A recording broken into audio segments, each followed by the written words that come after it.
नमस्कार दोस्तों, आप सभी का स्वागत है आपका अपना YouTube channel study today with Viplav में। तो आज की इस वीडियो में हम झारखंड बोर्ड परीक्षा 2025 के लिए क्लास 9 के हिंदी ए का एक मॉडल क्वेश्चन पेपर को देखेंगे, यानी कि 40 वीवीआई ऑब्जेक्टिव क्वेश्चंस को देखेंगे। इस बार एग्जाम पेपर में 40 एमसीक्यू क्वेश्चंस आप लोगों को देखने को मिलेगा, यानी कि 40 ऑब्जेक्टिव क्वेश्चंस देखने को मिलेगा। और आज की इस वीडियो में हम प्रीवियस ईयर के पेपर देखेंगे, यानी कि ओरिजिनल पेपर देखेंगे जो प्रीवियस ईयर में पूछे जा चुके हैं। और यही सवाल इस बार बोर्ड एग्जाम पेपर 2025 में भी आप लोगों को यहाँ से बहुत सारा सवाल देखने को मिलेगा। इसलिए वीडियो को कंप्लीट देखिए, वीडियो को लाइक कीजिए, शेयर कीजिए। और जैसे ही ऑफिशियल मॉडल पेपर आता है आप लोगों को इस चैनल के माध्यम से वीडियो दे दिया जाएगा। आप लोग बस चैनल के साथ जुड़े रहिए, चैनल को सब्सक्राइब करके रखिए। 40 वीवीआई ऑब्जेक्टिव क्वेश्चन को देखिए, यहाँ से बहुत सारा सवाल आपको डायरेक्ट एग्जाम पेपर यानी कि 29 जनवरी को आप लोगों को देखने को मिलेगा। तो चलिए वीडियो को स्टार्ट करते हैं। और हमारे चैनल में अगर नए हो तो चैनल को सब्सक्राइब कीजिए। टेलीग्राम में अगर नहीं जुड़े हो तो टेलीग्राम में जुड़ जाइए। टेलीग्राम चैनल का लिंक आपको इस वीडियो के डिस्क्रिप्शन में मिल जाएगा। और इससे पहले हम लोग सोशल साइंस का एक मॉडल पेपर देख चुके हैं, वीडियो का लिंक आपको इस वीडियो के डिस्क्रिप्शन में मिल जाएगा। तो चलिए वीडियो को स्टार्ट करते हैं। देखिए, सबसे पहले तो आपको एग्जाम पेपर में खंड क में अपठित बोध से एक गद्यांश और एक पद्यांश देखने को मिलेगा। खंड क में सबसे पहले आपको प्रश्न संख्या 1 से 4 तक एक गद्यांश देखने को मिलेगा। जैसा कि यहाँ पर प्रश्न दिया हुआ है कि निम्नलिखित गद्यांश को ध्यानपूर्वक पढ़कर प्रश्न संख्या 1 से 4 तक के लिए सही विकल्प का चयन करें। एक गद्यांश दिया रहेगा और नीचे आपको 4 सवाल देखने को मिलेगा। जैसा कि इसमें पहला सवाल दिया हुआ है कि शिष्टाचार किसका द्योतक है, प्रकृति का, संस्कृति का, सभ्यता का या फिर मूर्खता का। तो यहाँ पर देखिए, जो भी गद्यांश रहेगा आपको नीचे जो सवाल रहेगा उसका जवाब आपको गद्यांश में देखने को मिलेगा। जैसा कि इसमें दिया हुआ है कि देख सकते हो कि शिष्टाचार संस्कृति का द्योतक है, तो यहाँ पर संस्कृति जो है आपका सही उत्तर हो जाएगा। इसी तरह से आपको ढूंढना है, ठीक है। नेक्स्ट जो सवाल दिया हुआ है कि शिष्टाचार का अर्थ क्या होता है, अशिष्ट आचरण, आचरण, सभ्य आचरण या फिर असभ्य आचरण।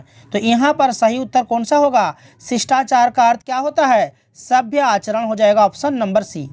नेक्स्ट सवाल दिया हुआ है कि शिष्टाचार का सर्वमान्य तत्व क्या है, यथा योग्य अनादर, यथा योग्य आदर, यथा योग्य निरादर, यथा योग्य बिरादर। तो यहाँ पर देखिए इसमें क्या दिया हुआ है कि अपने से बड़ों का सम्मान करना, छोटों को स्नेह देना, अपनी माँ बहन के समान ही दूसरी स्त्री को समझना, सबसे मीठी बोली बोलना, ये शिष्टाचार के सर्वमान्य तत्व है। तो यहाँ पर कौन सा उत्तर सही होगा, यहाँ पर हो जाएगा आपका यथा योग्य आदर करना, ठीक है, ऑप्शन बी आपका सही होगा। नेक्स्ट सवाल दिया हुआ है कि किसका आचार विचार शिष्ट होता है, किसका आचार विचार शिष्ट होता है। जब आप इस गद्यांश को ध्यानपूर्वक पढ़ोगे तो यहाँ पर देखो लिखा हुआ है कि जो व्यक्ति जितना ही सुसंस्कृत होता है उसका आचार विचार उतना ही शिष्ट होता है। तो यहाँ पर क्या होगा, ऑप्शन नंबर देख सकते हो, ऑप्शन नंबर ए में दिया हुआ है कि जो व्यक्ति सुसंस्कृत होता है, ठीक है, उसका आचार विचार शिष्ट होता है। तो यहाँ पर ऑप्शन नंबर ए हमारा सही उत्तर हो जाएगा। तो इसी तरह से आपको सवाल के जवाब देना है, ठीक है। एग्जाम पेपर में नेक्स्ट जो सवाल रहेगा, एक अपठित बोध से एक पद्यांश देखने को मिलेगा, जहाँ पर प्रश्न संख्या 5 से 8 तक यानी कि 4 प्रश्न आपको नीचे देखने को मिलेगा। जो भी पद्यांश रहेगा आपको पढ़ना है। नीचे सवाल जैसा कि दिया हुआ है देख सकते हो कि बटोही का क्या अर्थ होता है, राहा, राही, पलिता या फिर बटलोही। तो यहाँ पर कौन सा होगा, बटोही का अर्थ यहाँ पर कौन सा हो जाएगा। यहाँ पर देखिए, पूर्व चलने की बटोही, बाट की पहचान कर लें, पुस्तकों में है नहीं, छापी गई इसकी कहानी। तो यहाँ पर बटोही जो है ना, यहाँ पर आपका राही हो जाएगा, ठीक है, ऑप्शन नंबर ए हो जाएगा।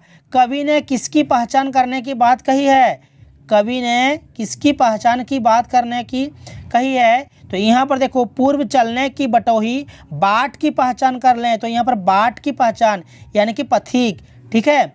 कवि ने किसकी पहचान करने की बात कही है, तो पथ की पहचान, ठीक है, पथ हो जाएगा, पथ की पहचान हो जाएगा, पथिक नहीं होगा, पथ हो जाएगा, बाट यानी कि पथ हो जाएगा, ठीक है।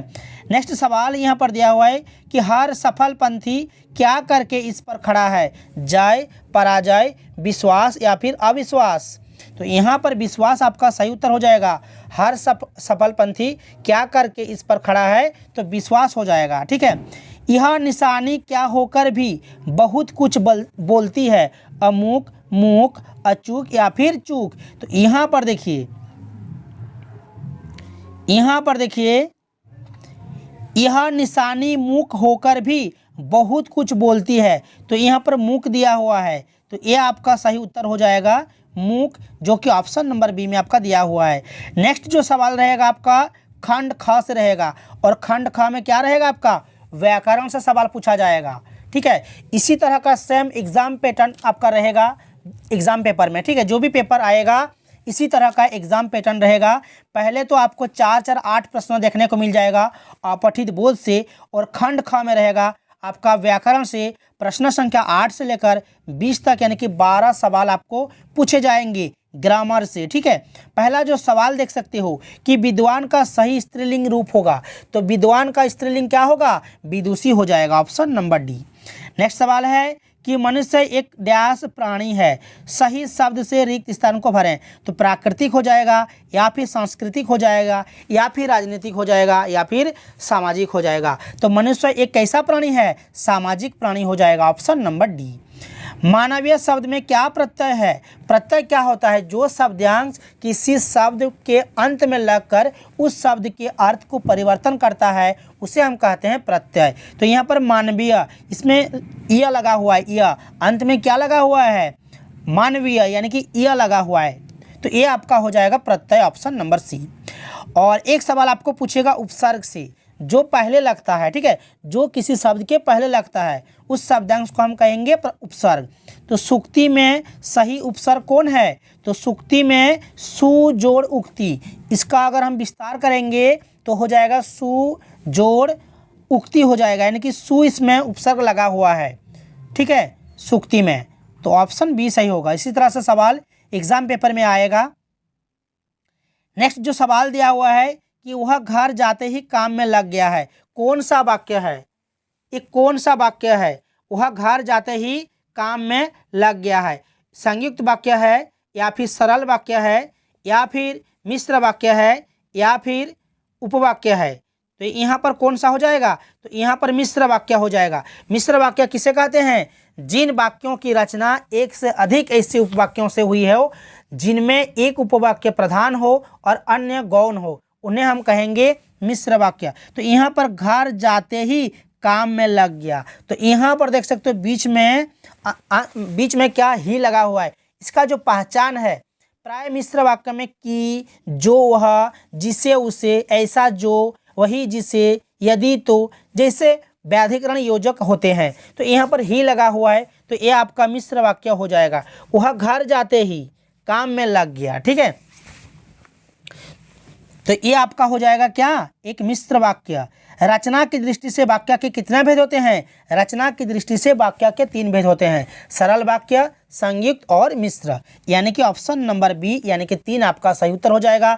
सभी से रिक्वेस्ट है, वीडियो को लास्ट तक देखिए, वीडियो को लाइक कीजिए, सभी दोस्तों में शेयर कीजिए। ये सारे के सारे सवाल एग्जाम पेपर 2025 के लिए मोस्ट इम्पॉर्टेंट रहने वाला है। यहाँ से बहुत सारा सवाल आपको डायरेक्ट एग्जाम पेपर में देखने को मिलेगा, और आगे भी आप लोगों के लिए वीडियो अपलोड किया जाएगा। इससे पहले हम लोग हिंदी के लिए 50 VBI ऑब्जेक्टिव देख चुके हैं, ये हमारा दूसरा वीडियो है, और आगे भी वीडियो अपलोड होगा। ठीक है, आप लोग बस चैनल के साथ जुड़े रहिए, चैनल को सब्सक्राइब करके रखिए। नेक्स्ट जो हमारा सवाल है कि नए चिन्ह का प्रयोग किस कारक में होती है, नए चिन्ह का प्रयोग किस कारक में होती है, तो ये कर्ता कारक में होती है। कर्ता कारक का चिन्ह होता है ने, याद रखना। नेक्स्ट की नीचे लिखे वाक्यों में शुद्ध वाक्य कौन सा है, मीरा ने भजन गाई है, मीरा ने भजन गाई है। यहाँ पर ऑप्शन ए और ऑप्शन बी दोनों में सेम दे दिया है गलती से। ठीक है, अलग होना चाहिए। ऑप्शन सी में है मीरा ने भजन गाई होगी, मीरा ने भजन नहीं गाई है। तो यहाँ पर शुद्ध वाक्य का ऑप्शन ए या फिर बी होगा। ठीक है, दोनों ही सेम यहाँ पर दिया हुआ है, मीरा ने भजन गाई है, तो ऑप्शन नंबर ए या फिर बी, ये दोनों में से कोई एक होगा, ऑप्शन सी डी नहीं होगा। ठीक है, नेक्स्ट जो हमारा सवाल है कि निम्न में से फूल का पर्यायवाची शब्द, तो देखिए फूल का पर्यायवाची शब्द कौन कौन से होते हैं, जैसे कि सुमन। ठीक है, एक जैसा अर्थ देने वाले शब्द को हम क्या कहते हैं, पर्यायवाची शब्द कहते हैं। जैसे कि सुमन हो गया, पुष्प हो गया, प्रसून हो गया, कुसुम, ठीक है, ये सब जो है फूल के पर्यायवाची होते हैं। तो यहाँ पर सुमन देख सकते हो, ये आपका ऑप्शन नंबर ए सही हो जाएगा। नेक्स्ट सवाल है कि प्रसाद, प्रसाद शब्द में शब्द युग्म का सही अर्थ। तो देखिए यहाँ पर प्रसाद, प्रसाद यहाँ पर उपनाम हो जाएगा और प्रसाद जो है ना एक महल हो जाएगा, ठीक है, महल हो जाएगा प्रसाद। तो प्रसाद, प्रसाद शब्द युग्म का सही अर्थ यहाँ पर कौन सा हो जाएगा, उपनाम महल हो जाएगा, ऑप्शन नंबर ए।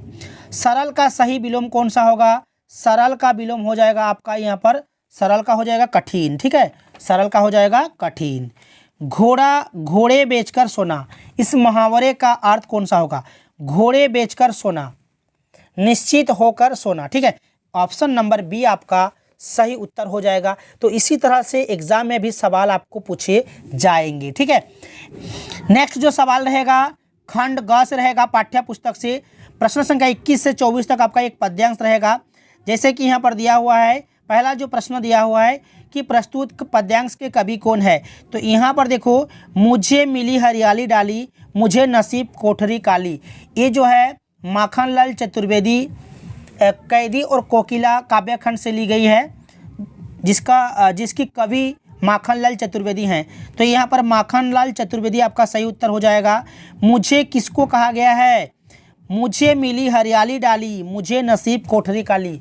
कवि को जेल की काली कोठरी मिली है, जबकि कोयल को हरियाली डालों पर रहने का अवसर मिला है। यहाँ पर देखो, मुझे मिली हरियाली डाली, मुझे नसीब कोठरी काली, ठीक है। तो यहाँ पर मुझे किसको कहा गया है, तो कैदी को, ठीक है। नेक्स्ट जो सवाल है, कैदी का संसार कितने फुट का है। तो यहाँ पर देखो, मेरा 10 फुट का संसार, तो यहाँ पर 10 आपका सही उत्तर हो जाएगा, ऑप्शन नंबर बी। रणभेरी, रणभेरी का अर्थ क्या होता है, युद्ध का बाजा हो जाएगा, ठीक है, युद्ध का बाजा। नेक्स्ट जो रहेगा प्रश्न रहेगा 25 से लेकर 28 तक 4 सवाल। कवि रसखान की काव्य भाषा क्या है। तो यहाँ पर ब्रज भाषा हो जाएगा। मेघ के आने पर किस बूढ़े वृक्ष ने जुहार की, मेघ के आने पर किस बूढ़े वृक्ष ने जुहार की, पीपल, आम, बरगद या फिर जामुन। तो सही उत्तर पीपल होगा, ठीक है। मरकत डिब्बे सा खुला क्या है, मरकत डिब्बे सा खुला क्या है। तो यहाँ पर ग्राम आपका हो जाएगा सही उत्तर। एक बीते के बराबर क्या है, एक बीते का बराबर यहाँ पर चना आपका सही उत्तर हो जाएगा, ऑप्शन नंबर डी। नेक्स्ट जो सवाल रहेगा 29 से लेकर 32 तक आपका एक गद्यांश रहेगा। यहाँ पर देख सकते हो गद्यांश दिया हुआ है कि जटिल प्राणियों के लिए सालिम अली हमेशा एक पहेली बने रहेंगे। इसी तरह का जो भी गद्यांश रहेगा आपको पढ़ना है। नीचे सवाल है कि सालिम अली कौन थे, सालिम अली कौन थे। तो सालिम अली यहाँ पर जो है पक्षी विज्ञानी हो जाएगा, पक्षी विज्ञानी, ऑप्शन नंबर सी आपका सही होगा। जटिल प्राणी किसे कहा गया है, तो यहाँ पर पक्षी को कहा गया है जटिल प्राणी। यहाँ पर पढ़ोगे तो आपको पता चलेगा, ठीक है। नैसर्गिक का क्या अर्थ है, तो प्राकृतिक हो जाएगा। संगीर्क का अर्थ हो जाएगा यहाँ पर प्राकृतिक, ठीक है। और यह प्रस्तुत गद्यांश किस पाठ का है, तो ये जो है सांवले सपनों की याद, ठीक है, सांवले सपनों की याद इस गद्यांश से ली गई है। जटिल प्राणियों के लिए सलीम अली हमेशा एक पहेली बने रहेंगे। बचपन के दिनों में उसकी एयरगन से घायल होकर गिरने वाली नीलेकंठ की वह गोरैया सारी ज़िंदगी उन्हें खोज के नए नए रास्तों की तरफ ले जाती रही, ठीक है। और नीचे सवाल रहेगा, फिर से प्रश्न रहेगा आपका, दोनों बैलों के मालिक कौन है, तो झूरी हो जाएगा। दोनों बैलों का मालिक झूरी हो जाएगा। 34 का नाना साहब की पुत्री का क्या नाम है, तो यहाँ पर नाना साहब की पुत्री का नाम मैना हो जाएगा, ऑप्शन नंबर बी।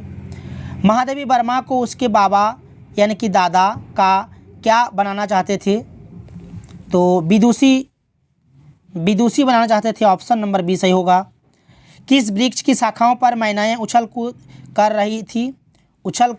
रही थी, तो यहाँ पर सीरीस, पीपल, आम, शीशम है, तो सीरीस हो जाएगा, ऑप्शन ए। इस जल प्रलय में पाठ किस प्रकार का पाठ है, इस जल प्रलय में पाठ किस प्रकार का पाठ है, तो ये आपका रिपोर्टाज हो जाएगा, ऑप्शन सी। भूख मीठी की भोजन मीठा, भूख मीठी की भोजन मीठा, यह पंक्ति किस पाठ की है? तो ये माटी वाली, ठीक है, ऑप्शन नंबर डी आपका सही उत्तर हो जाएगा। उमा क्या लेकर लड़के बालों के पास आती है? चाय की प्याली, पान की तस्तरी, लौंग इलायची या फिर जलपान। तो यहाँ पर पानी की तस्करी हो जाएगा, ऑप्शन नंबर बी सही उत्तर हो जाएगा। लास्ट सवाल है कि माटी वाली पाठ में किस शहर का वर्णन हुआ है? इस क्वेश्चन का आंसर सभी को कमेंट बॉक्स में देना है। माटी वाली पाठ में किस शहर का वर्णन हुआ है? जिनको पता है आप लोग कमेंट्स करके ज़रूर बताइए। वीडियो को लाइक कीजिए, शेयर कीजिए और आगे के वीडियोस देखने के लिए हमारे चैनल में जुड़े रहने के लिए चैनल को सब्सक्राइब करके रखें। तो मिलते हैं नेक्स्ट वीडियो में।